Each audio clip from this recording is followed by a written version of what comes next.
embina zonna fuba master bazo fuba master bembina bale state kati embina kazina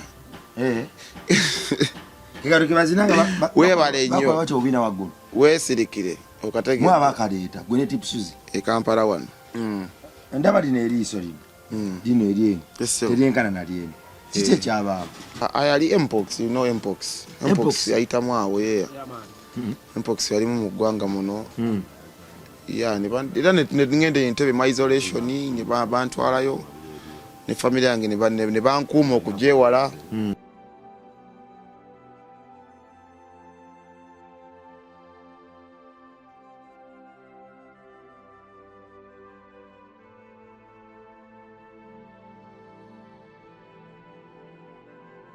ku live kwe tuli oba ku Media Club on live kwe tuli ebiseera bisinga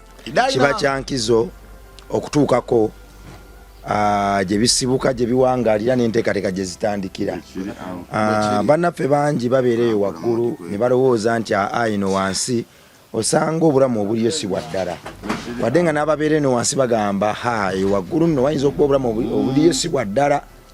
bwe tusaana ne tujjako eno bwe tuti ne tukkako eno bwe tuti kaweefube waffe ababbi kutuusaako omanye kiki ekiri wansi balowooza batya bwe tuddako ko waggulu ne tumanya ki ekiri waggulu balowooza batya ndi ne number 1 veteran Dynamite Azonto anytime you touch it I go blow your sweat on the flesh them don't know see kabum anti ngamba twali kumala budde esanji zino ekyali kumala budde my bro if you go waste your time that time go fuck yourself.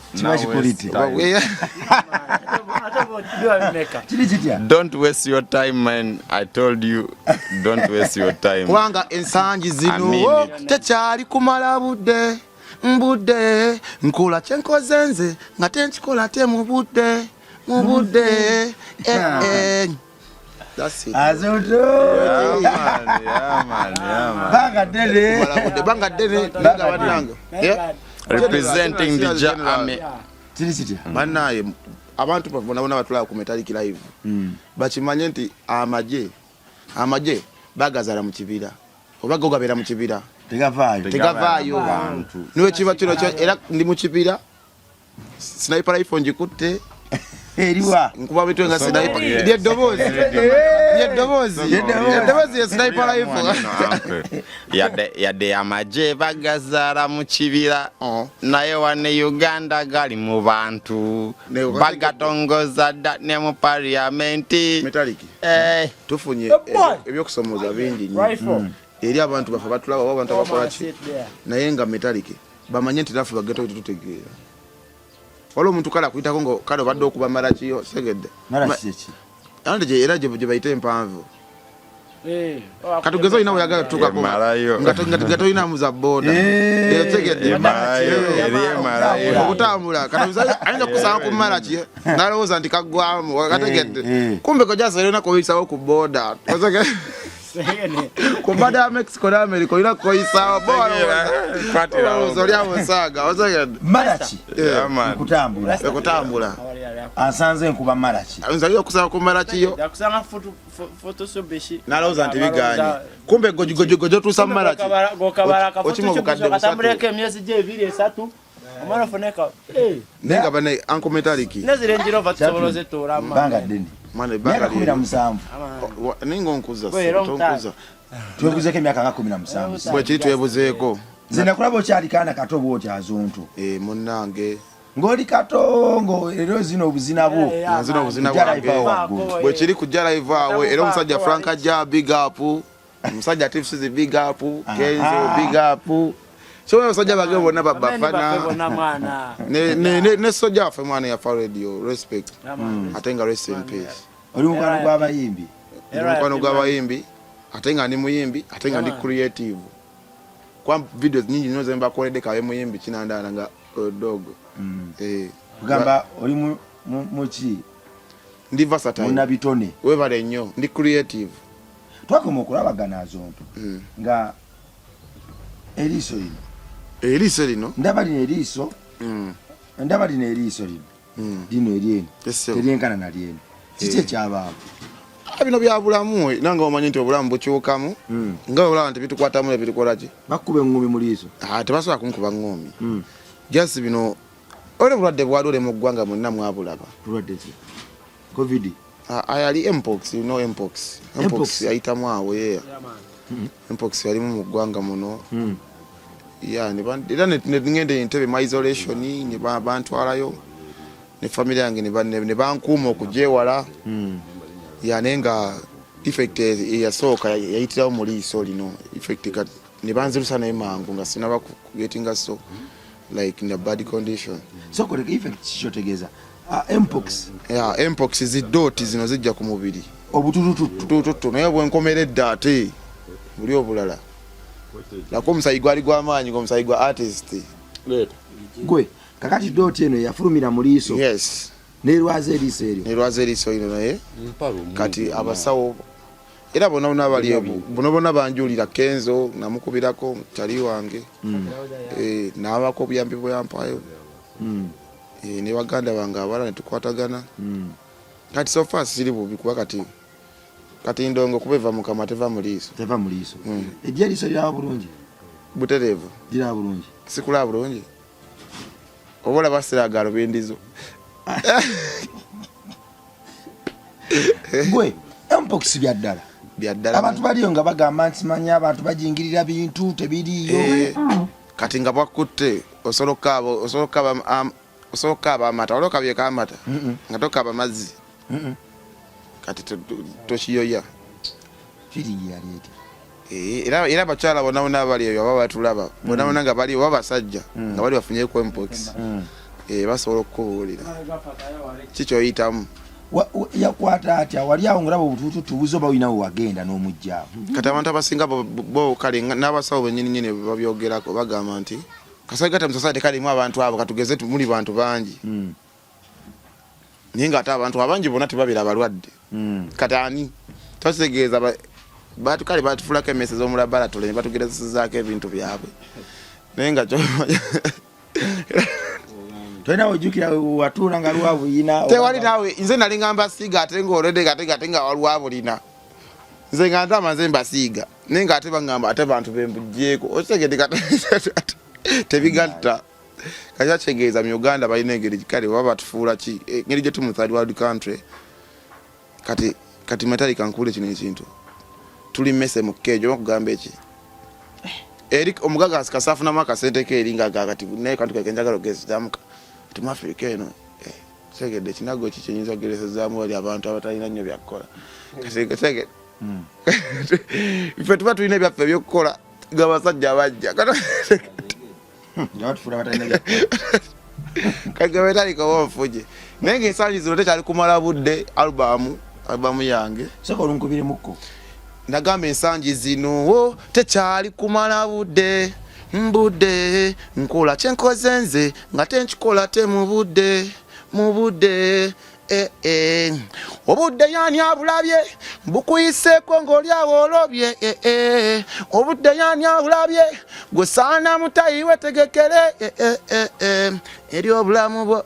twogere kale ku bya future ng'okaddiye nga n'enviiri zikutukako nga tolina kale kiddako nga n'abaana bozadde bakufuddeko otandise kunyigira abakikakyo. That's it. You're going to maya tekyali kumala buki notamvye bwesibebeda mba wafulumiza album album ya budde yafuluma dda nike nyimba 7 osobola kunsabulirayoko time yaffe nolimba kuliko delete ainako oluyimba Ronda Dona inako oluyimba Gunda inako oluyimba musajja afo musabuze nnyo okufa era bonna kwebali nesimala koluyimba ono nyimbira muko kubanga nitugiyita muko ntujogerako kubanga abantu bakumanyirwa ekyo bisere bisinga bobala atinga okay arte obudde banaye bantu basobola okukasubscribinga okunyamba nako banaye kuba neetaaga buwagizi bwa bannayuganda neetaaga amaanyi neetaaga kuyambibwako kuba munda talented ensi yonna kale bade simanyi nakumanya n'ensi yonna neetaaga kuyambibwako nsi yonna sina muntu omu oba kategera metaliki ono bwakwata ono nakwata naye nga ate nange nyini ndi ready banaye noba oyagala kuyambako kuki writing kubanga nkuvadde ate ng'okikolera ndi song composer ndi writer ate ndi vocal trainer. Dynamite Azonto. Simwaba namba yesemera so giteekayo. Eno platform echaji. Kutugatta. Wekiri. Byonna kirina okutuuka. Live kyaje okukola. Wekiri. Eno time yaffe. Katonda mulamu. Yaffe eno time. Kirina okumanya namba ya simu, YouTube channel, platforms, Dynamite Azonto. Byonna gwe. Sabule emboozi nga bobisharinga. Bwekiri. Album kuliko ennyimba mmeka Azonto? Album jenneyo obudde. Kati sofani kuliko ennyimba 7. Iranja gazigende mu ggwanga muno banna bagita ya budde kwa teri kumala budde enako video nako video 2 Frankaja webale nnyo kitaffe the creator the godfather kabita andika kabimaliriza respect Frank Ja nendoza music industry no Frank Ja unagikutte wati musajja abikoze ne baganda baffe nabo batuyambako mpola mpola Nenga munange nira brand ekyali wano ngaye mujiraba yetaaga okwongerako waggulu tuddeko ko wali kwanga toli muyimbi ebisere bisinga utotumya ku music tunina no kunyumya ku nsonga ezikwata ku ggwanga kuba ekyo kifulo omuyimbi okuba complete obonyumya ku brand yo nga gwo omuntu ate ino gyatachinga ku bintu ebirate biyamba onyumya n'ebitambula mu ggwanga ebitambula mu ggwanga kiti kinkutteko nnyo kwate n'obujulizi obwina Mpox oyo bwe yakwata gwe ng'omuyimbi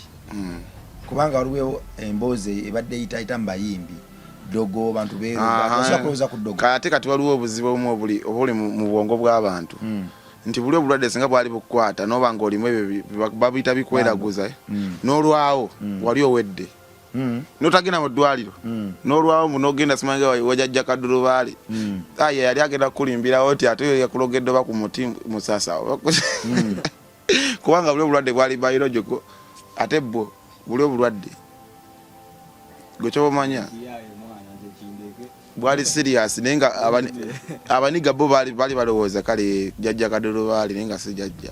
obufuna otyo wasooka kulaba sport mu liiso ti nga news eri muli ezimbye kati gwekyobamanya abasigadde banyumbe ku social media platforms zange nze Dynamite Azonto naye nga obulwadde bwali serious Mpox wabimbamuko ku luyimba inyimba weziri naye nga ate bali kwa alubamu yange ate empya gengenda okuddamu fulumya era abafani bange bannaye musubscribing Dynamite Azonto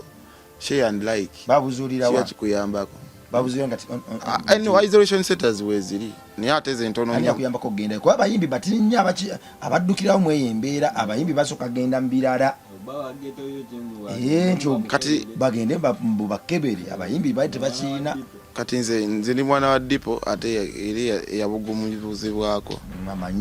sakulya nnyo mu kibira wadde nkyaliyo naye nga teomanya omuntu yasomako kale tisijja kugamba nti butasomako naye nga ate olaba ekintu kyonna nga kikuluma notasooka kukola ki kubukutira ku nsumbi osooka ku mu ddwaliro just at least mu ddwaliro kasaba nga tebana kibalaba then kuba n'abasajja nabo era abasajja bakola mu lugendo lwaffe lwentambula naawe twesinkana waggulu ku gundi nina kyenjagala okugamba kyenkujjukirako nze kikyo nzijukirako nga sinakugamba kyo kyenkujjukirako metaliki nga sinakugamba kintu nakimu kyenkujjukirako oli omusajja atazikiza buli lunaku wajjaga ku studio ate nga lunaku olina akayimba akapyako oyagala olikodinga ate olina pulogulamu gyoliko omusajja ono yajja buli kanaku nga alina pulogulamu gy'aliko buli kanaku alina kyagala okuggusa buli lunaku wabawo ekitandika ye kyatandikawo kagamba maani omusajja kale inspirating geto yuti wabanga yalaba Bobi Wine we yabasanga wagulu ku kibaati waliwo nga muzikutere muzikweka mwali muzise tubuuza sawa ziri mmeka zino bavubuka mukutezi mutuze gundi ebinyonyi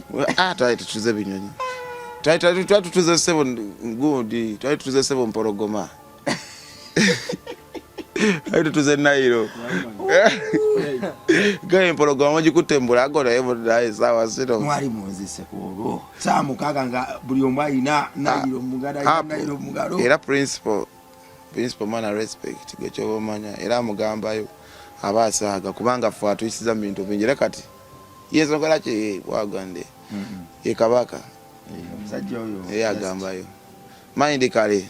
respect mukulembeze Azonto president Azonto waliwo abantu abali eyo kubanga music industry ndoza Azonto omuntu atakumanyi music industry naba yakagijjamu oba kumanya agabaddewo music industry nga gamaanyi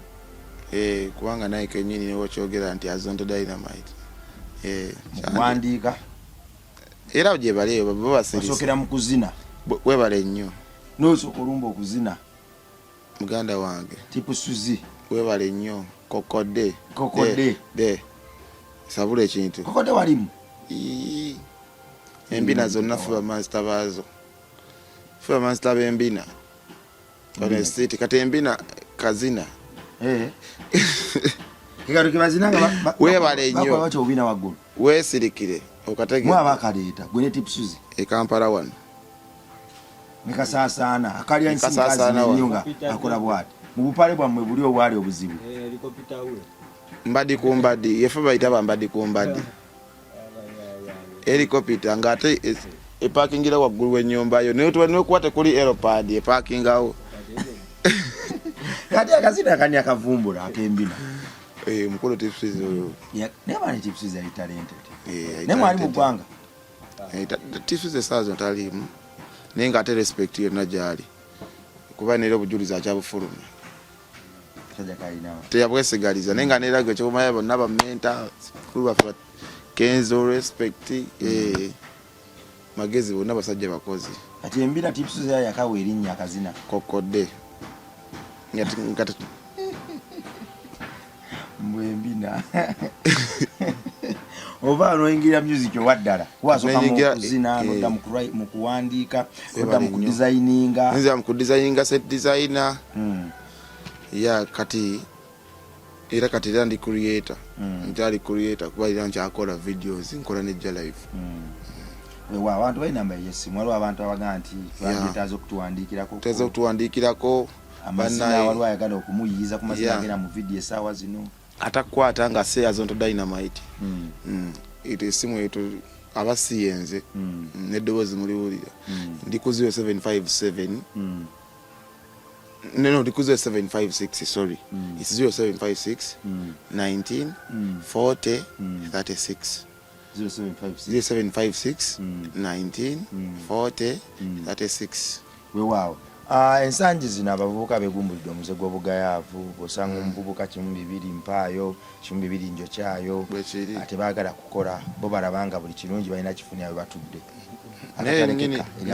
naye nyini abasaana kumubuuza kibuuzo bwekiti nze ani ampadde kuyagala nkuwe naye nze ani ampadde kiba kibuuzo kirungi nyo kimubuuza abavubuka abato abayingira music abamanyi nti bwayingira music alina kukola mulimu mulala gwonna tulaba oli dansi owandiika odesigninga sets ate oli muyimbi abayimbi beetula kalowooza nti bagenda mu studio n'ayimba talina kukola mulimu gwonna mulala bubaka kibwa abantu be bato naddala abayimbi abo abato anti waliwo abeeyita obweyisa abayimbi nebirabya nti n'omuziki bizinesi nga takikola nga bizinesi naye nga yeeyita mubweyisi muyimbi naye nga neera tekiganya genda suubula nnyanya kuba neera nnyanya at the end of that day soluvaamu sente ezikolaki ezisasula producer bulungi nensasula metallic najja nankolako interview otegedde ngoye ng'otunze eki chapati oba nyanya okategedde ako naye kati tojja kuŋŋa nti olinamu sente naye ng'ate osobola okukola ebirala oba osobola okuba bulooka nonga ate olinda ndongo ekwateyo oba olimba weewaawo gwe mwana Katonda ali yatugoberera ekyokuba omuyimbi tekikutuma bugayaavu ebiseera ebisinga bannaffe bangi betwegomba osanga omuntu ng'alina biiki muvubi avuga amaato alina obuyimba bw'abapangisa alina ekirombe ky'amabulooka alina boda 5 kakati ate waliwo omuntu eyaŋŋamba nti omuntu alina sente tagwa sente yekki kwenensi omuntu alina sente akolera iti buli wayagalira so ekyokuba nti gwe mwana Katonda ali oli muyimbi tekikufuula mugayaavu genda okole baako ne byoteekawo ng'oviira ddala eri waggulu nti osaa kwesano naluddo ng'alina hoteeri alina panti alina engatto alina yeyiya brand neziza bafana naye alina ziza hoteero ne Kenzo namulabe kati naye alina ente alina biki kati akola poultry akola bintu bingi akola bamuyimbi naye ng'ate bw'okola ne ku bintu ebirala oleme kuba desperate nnyo okuyingira mize emikyamu n'okwenyika buli kadde ng'olaba bintu ebitambula. Nze nzikiriza nti live ebiyitako bituuka eyo gy'oli abikolera ddala amakulu. Tuli mu Let My People Go campaign tujja Rabon Chate Foundation Makindye tugitwale ku ttaka lyaffe e Kamengo tuli mu kuzimba. Akasawo ka seminti kamu ka mitwalo 310, emmoloka y'omusenyu ya mitwalo 9, ey'amayinja ya mitwalo 16. Tutandise okuba plasa tuyiye enkokoto twetaaga miliyoni kati nga 5 tujja vayo n'omuwendo omutuufu tugumenyeemenye tujja kuba update ku buli atodde twekane toilet ya bukadde 3.5 gwawo omwana omuto oba owadde Katonda obwana bw'okungudo mule tujjayo tekabugende ewaka Bana basome businziira awo olwo nno ensi etunyumirwe nga n'abaana